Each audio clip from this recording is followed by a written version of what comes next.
Hello there and welcome to Schofield Studios. And there has been 8 Spider-Man movies in film history. So today I'm going to rank all the Spider-Man films from worst to best. Tell me in the comments how you rank the Spider-Man films. If you want me to do more rankings like this, like if you want me to rank all the Batman movies, I already did that. Or if in the future you want me to rank all the X-Men movies, I will do that. Now sit back, relax, and let's begin.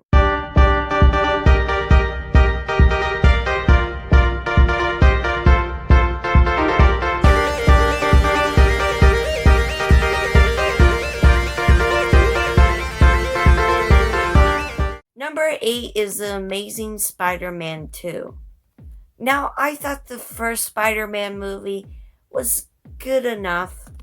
It wasn't a bad film, I found it entertaining. But then you go to this movie, which is a sequel, and well, it's not good. It actually kind of feels like it was made by a kid. This is basically a very cartoonish Spider Man movie. Like, the villains are way over the top. Some scenes are just hard to watch.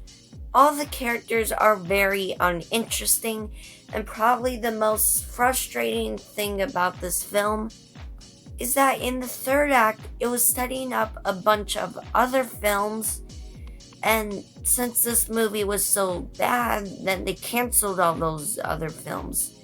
So, overall, this movie is just a mess. Number 7 is Spider-Man 3. This movie is infamous for missing the charm of the first two, having too many cooks in the kitchen, and having this scene. Now, the backstory behind this movie is actually very simple.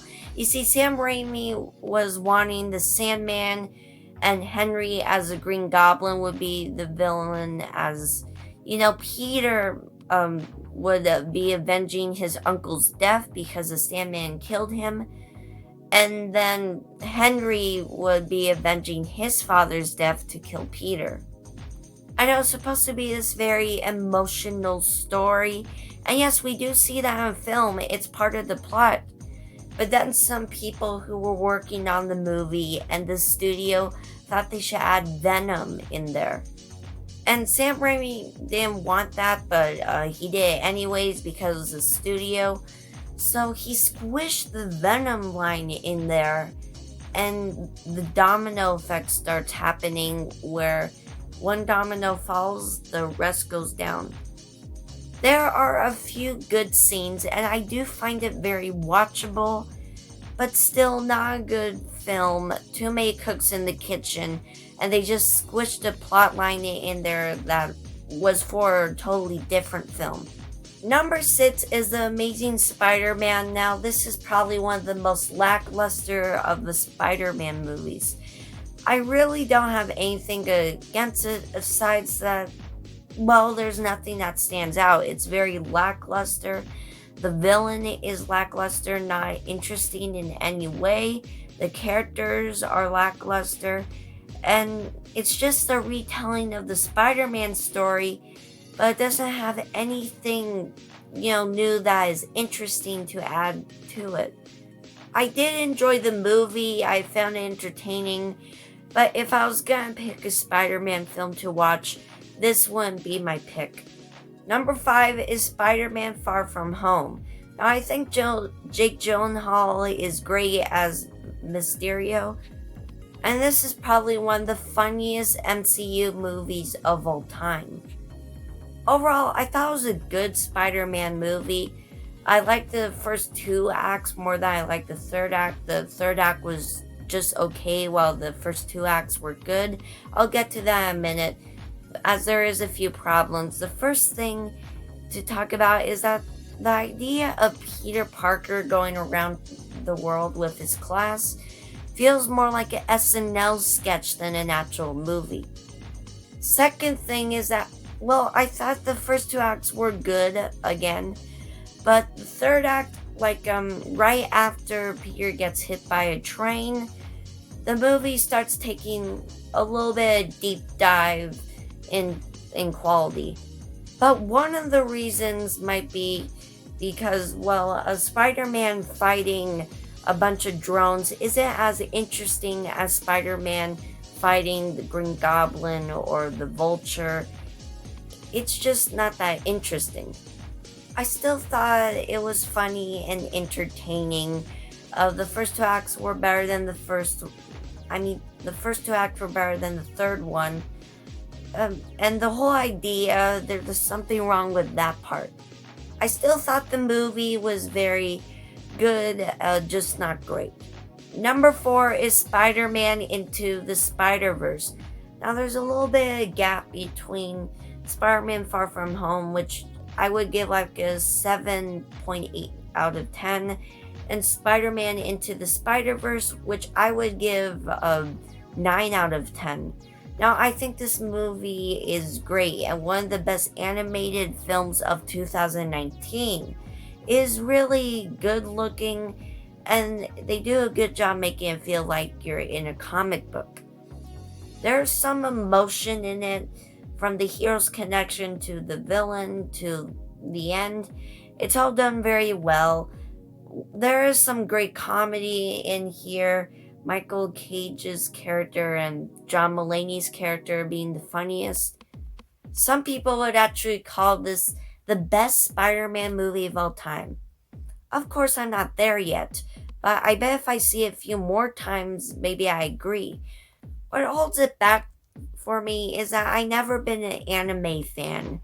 So, two characters in the film that is obviously anime or something like that, I did not find interesting or entertaining.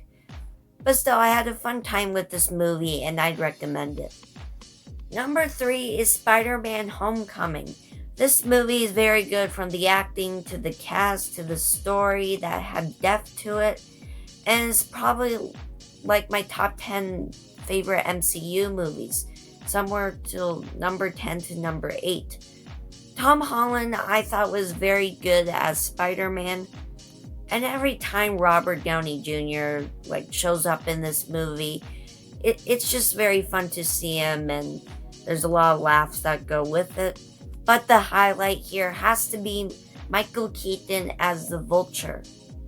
He does a very good job playing him, and I thought was one of the most charismatic villains of the MCU and all the Spider-Man films. He's played to perfection. I thought it was a very funny movie. It was very hilarious, so I had to put this higher than Spider-Man Into the Spider-Verse. Number 2 is Spider-Man. X-Men started the superhero movie craze, and Sam Raimi's Spider-Man brought it to its full potential. This is probably the best superhero origin story movie of all time since Batman Begins and the original Superman. From the way it's directed to the music to the acting, Sam Raimi gives this tone to the movie that makes it very fun to watch. Some might argue that the villain is a little over the top, and I kind of agree, but it kind of fits the tone as well. The movie, one of the movies that basically started this superhero movie genre, I thought was very good, and it would have been number 1 if it wasn't for my first pick. Speaking of which, number 1 is Spider-Man 2.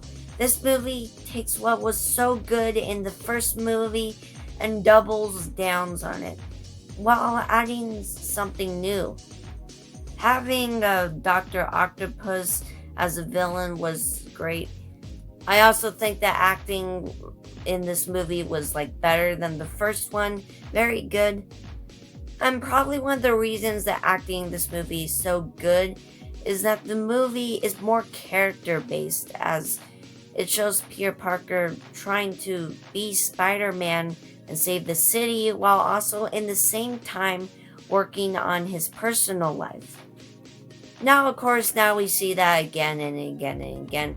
But this movie is the movie that started that trope. Overall, I think this is one of the best movie sequels of all time, and it's the best Spider-Man movie of all time. I don't really like spiders, so it comes in at number 1. And thanks for watching this video. Please subscribe and click the bell if you want to see more from me. This has been Schofield Studios, where you're the audience, and cut.